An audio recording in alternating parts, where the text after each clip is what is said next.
सभी दर्शकों को राम राम। आज हम बात करते हैं उस ग्रह की जो जीवन में भौतिक संपदा, भोग विलास, आराम और सुख का प्रतीक है, यानी जिसकी देवी माता लक्ष्मी है। वह ग्रह है शुक्र। और शुक्र ग्रह ज्ञान के साथ साथ धन का भी प्रतीक है।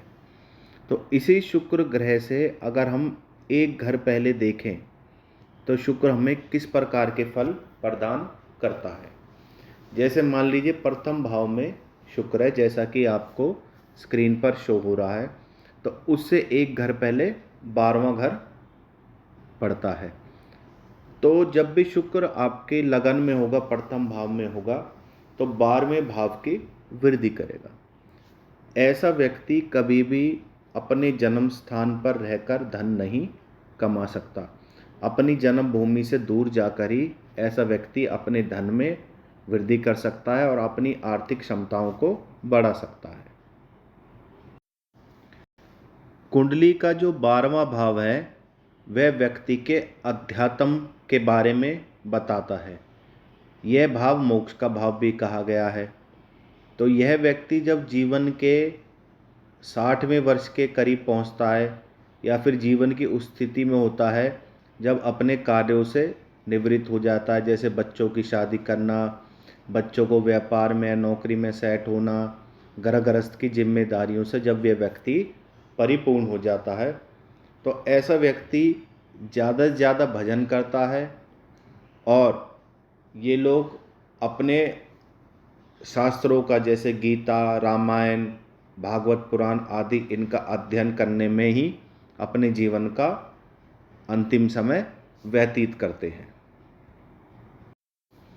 तो इस पड़ाव में व्यक्ति अपने संचित धन से गरीबों की मदद करना, उनके इलाज करवाना, किसी की बेटी के लिए कन्यादान देना या दहेज का कुछ सामान देना, बच्चों की पढ़ाई से शिक्षा संबंधित सामग्री देना, और अगर इसके पास धन हो तो गरीबों के लिए स्कूल या अस्पताल भी ये लोग खुलवा देते हैं।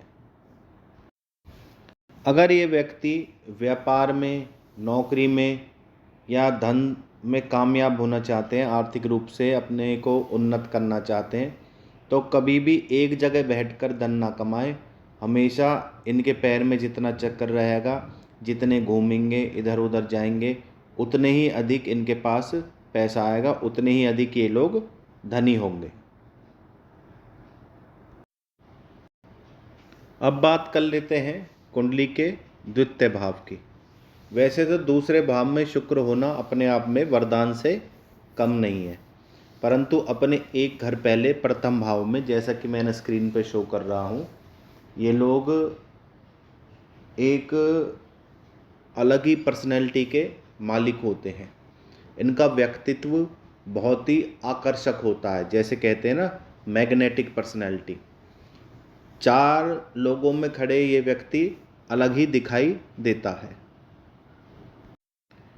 ये लोग विनम्र स्वभाव के होते हैं, विनम्र तरीके से ही बात करना इनकी प्रकृति होती है, और हंसमुख होते हैं। अपने आप को आनंद में रखना, खुश रखना, हमेशा हंस के बात करना, कभी भी अपनी परिस्थितियों के बारे में किसी को नहीं बताते।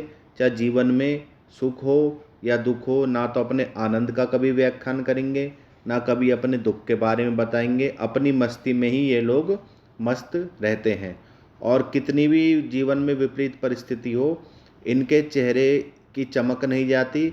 इनके चेहरे पे एक अलग ही रौनक होती है और आनंद इनके चेहरे से दिखता है। इनके चेहरे की जो वह क्या नाम है, एक्सप्रेशन होते हैं, वह इस प्रकार के होते हैं कि व्यक्ति खुश दिखे। कुल मिलाकर शुक्र जब भी धन भाव में होगा, व्यक्ति के धन के साथ साथ व्यक्ति के पर्सनैलिटी में भी निखार लाता है। जब भी व्यक्ति के तीसरे भाव में शुक्र होता है तो द्वितीय भाव की वृद्धि करता है। इन लोगों को जो बात करने का तरीका होता है, कुछ इस तरह का होता है कि अगर ये किसी व्यक्ति से अपने किसी कार्य के लिए कहते हैं तो सामने वाला व्यक्ति इनके कार्य करने से मना नहीं करता। अपनी वाणी और अपने व्यवहार के कारण इनकी अच्छी खासी जानकारी होती है, राजनीति में भी और वकालत के पेशे में बड़े बड़े वकीलों से, जजों से इनकी अच्छी खासी जानकारी होती है और ये अपने कार्य को कभी भी आसानी से अपने व्यवहार के कारण और अपनी वाणी के कारण करवा लेते हैं।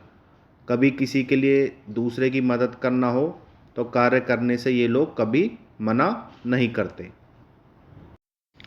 इनको सिर्फ एक ही कार्य करना होगा, अपने कार्य में एक्शन मोड में आना होगा। जिस कार्य को ये कल या परसों या हफ्ते बाद करना चाहते हैं उसे आज ही करें। शुभस्य शीघ्रम इनके जीवन का सिद्धांत होना चाहिए, तो इन्हें जीवन में कामयाबी मिलेगी। ये लोग अपने कुटुंब में, अपनी रिश्तेदारी में आदरणीय होते हैं। इनके रिश्तेदार, मित्र और परिवार के लोग इनका मान सम्मान करते हैं। अब बात कर लेते हैं कुंडली के चतुर्थ भाव की। जब भी कुंडली के चौथे भाव में शुक्र होता है तो व्यक्ति हर प्रकार की सुख सुविधा, आराम के लिए जीवन में संघर्षशील रहता है और देर सवेर सही या जल्दी कभी भी जो चाहता है वह पा लेता है। कारण चतुर्थ भाव का प्रभाव सीधा तृतीय भाव पर पड़ता है। ये लोग बहुत पराक्रमी होते हैं और मेहनती होते हैं, साहसी होते हैं। अपने कार्य को अपनी क्षमता के अनुसार और कई बार अपने क्षमता से भी अधिक करते हैं और किसी भी कार्य को जिसको ये करते हैं, चाहे वह व्यापार हो या नौकरी से संबंधित हो या फिर धन से संबंधित हो, उसे संपन्न करके ही दम लेते हैं। धन कमाने के लिए ये किसी भी हद तक जा सकते हैं।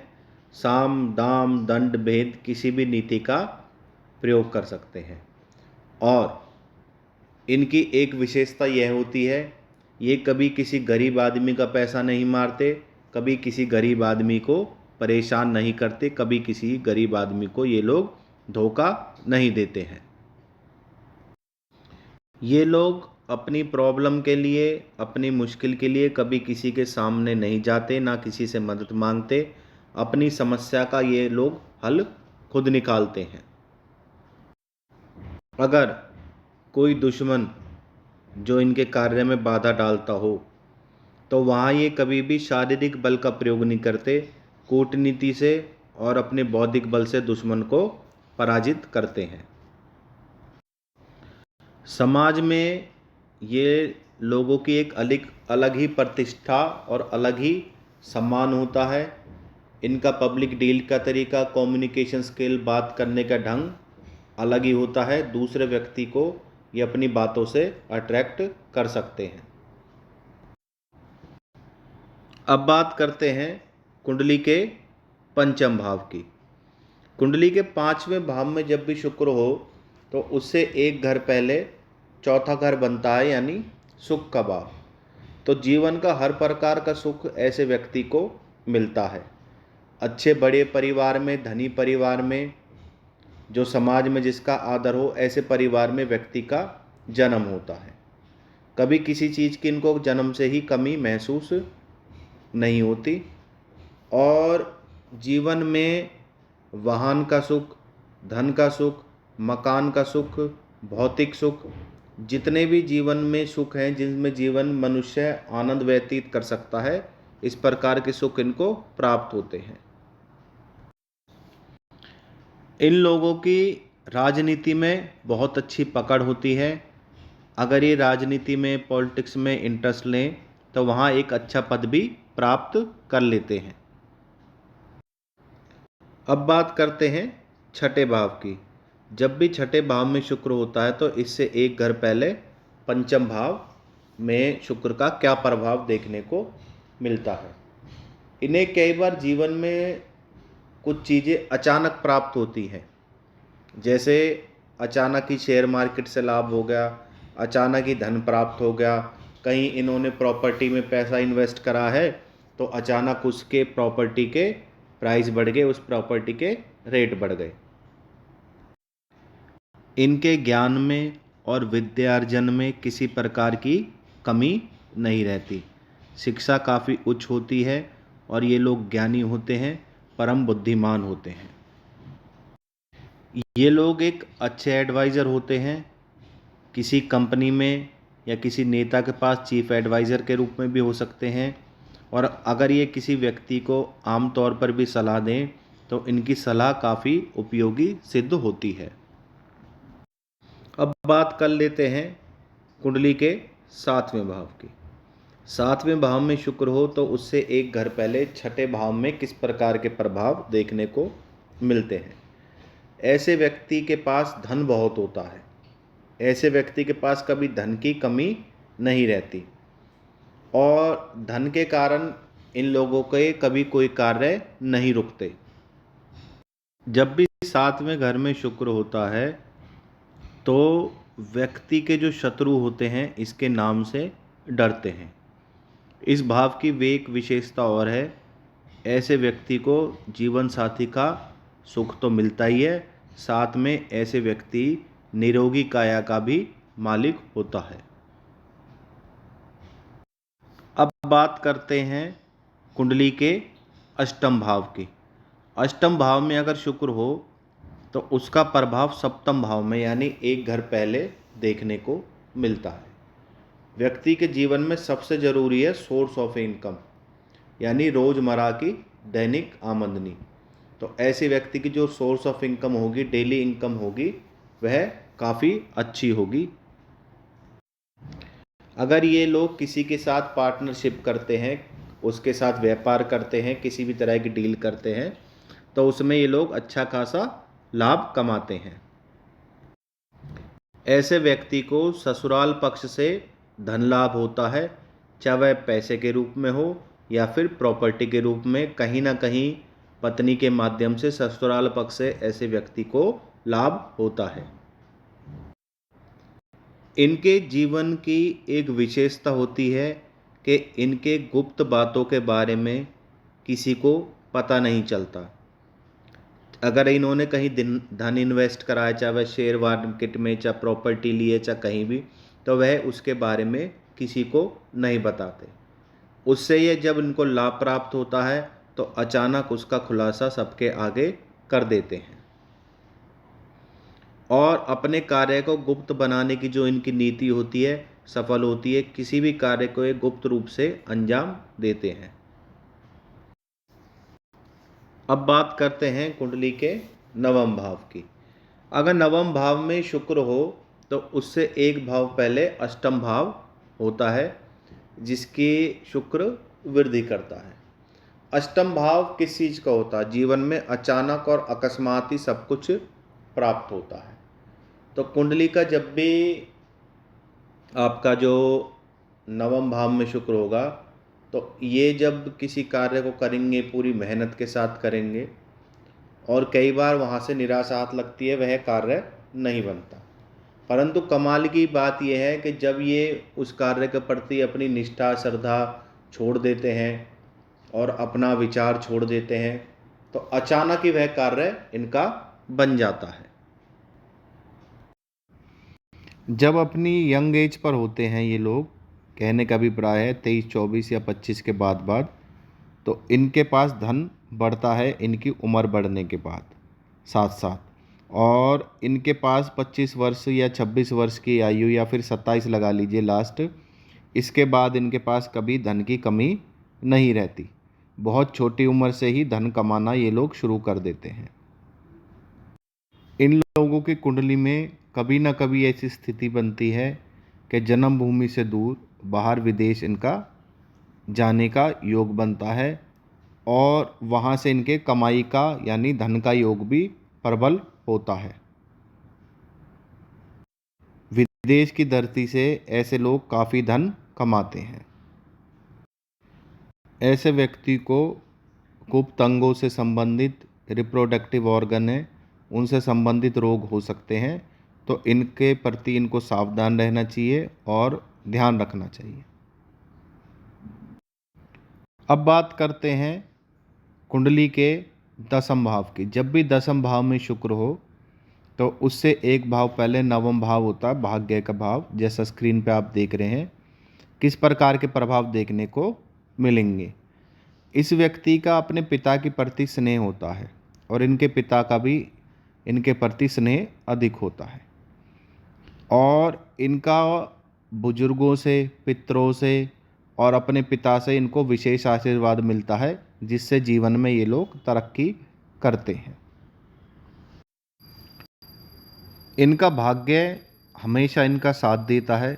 जीवन में कभी कोई ऐसी घटना घट जाती है जिसमें किसी न किसी मुसीबत में फंस जाते हैं, परंतु जीवन में अचानक कुछ ऐसा होता है कि ये उस मुसीबत से, उस परेशानी से आसानी से निकल जाते हैं।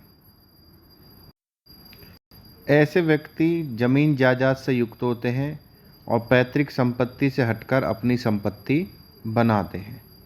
और इन लोगों के पास दो प्रकार का सुख होता है, कर्म का भी और भाग्य का। इनके कर्म इनका साथ देते हैं और भाग्य भी इनके साथ कदम से कदम मिलाकर इनकी हर मुश्किल को हल कर देता है। अब बात करते हैं कुंडली के 11वें भाव की। 11वें भाव में शुक्र हो तो उससे एक भाव पहले दसम भाव पड़ता है। ये लोग नौकरी करते बहुत कम मिलेंगे और व्यापार में अधिक मिलेंगे। जो भी व्यापार करेंगे उसमें ये बहुत ज़्यादा कामयाबी हासिल करेंगे, और इनके पास एक काम नहीं होता, साइड बाय साइड इनके दूसरे और तीसरे बिजनेस भी चलते रहते हैं, जहाँ पर ये अपनी मौजूदगी भी दर्शाते हैं। कभी भी किसी कार्य को ये अपने मैनेजर या नौकर, अपने एम्प्लॉयज़ के भरोसे नहीं रखते। जितनी भी इनकी साइट होती है, जहाँ जहाँ इनके काम होते हैं, सब पर अपनी हाजिरी जरूर लगाते हैं। इनकी सबसे बड़ी विशेषता ये होती है, जब भी शुक्र 11वें भाव में होता है, इनकी आमदनी कभी नहीं रुकती। जीवन में हमेशा धन का आगमन बना रहता है, और जब भी इन्हें जितने धन की आवश्यकता होती है, किसी भी कार्य के लिए, बच्चे की पढ़ाई के लिए, तो उतना धन इनके पास उपलब्ध होता है। जीवन में ये लोग इतना धन कमा लेते हैं कि इनकी आने वाली 3 पीढ़ियाँ सुखी भोगती हैं और इनके कमाए हुए धन से लाभ प्राप्त करती हैं। अब बात करते हैं कुंडली के 12वें भाव में। 12वें भाव में शुक्र होता है तो व्यक्ति लग्जरियस लाइफ जीता, अच्छा वाहन, अच्छे घर आदि का शुक्र वस्त्र आभूषण का प्राप्त करता है। ऐसे व्यक्ति के पास आभूषण के रूप में और नगद के रूप में धन अच्छा खासा होता है। इन लोगों का फ्रेंड सर्कल बहुत अच्छा होता है, और अपने मित्रों की मदद से, चाहे किसी भी माध्यम से, इन्वेस्ट के माध्यम से, प्रॉपर्टी डीलिंग के माध्यम से, कहीं पैसा लगाना हो, अपने मित्रों के माध्यम से ये लोग अच्छा खासा धन कमाते हैं। 12वें भाव में शुक्र व्यक्ति को इतना जरूर देता है कि उसकी रोज की ज़रूरतें, जब उसे धन की ज़रूरत हो तो वह पूरी हो जाती है। इन लोगों के कभी भी धन के कारण कोई कार्य नहीं रुकते। किसी भी कार्य को जो धन से संबंधित हो, ये लोग बहुत ही योजनाबद्ध तरीके से करते हैं। धन इकट्ठा करने में इनकी रुचि होती है, और जीवन के जो लास्ट समय होता है इनका, जब ये किसी भी अपने व्यापार से, नौकरी से रिटायरमेंट लेते हैं, तो अपना इनका जो पर्सनल धन होता है वह इतना अधिक जोड़ लेते हैं, जब लोगों को पता चलता है इनके गुप्त धन के बारे में तो सब हैरान होते हैं। तो ये बताया मैंने शुक्र से एक भाव पहले शुक्र से कुंडली में जीवन में किस प्रकार के प्रभाव मनुष्य को देखने को मिलते हैं। शुक्र धन का देवता है, तो देखिए आपकी कुंडली में शुक्र किस भाव में बैठा हुआ है।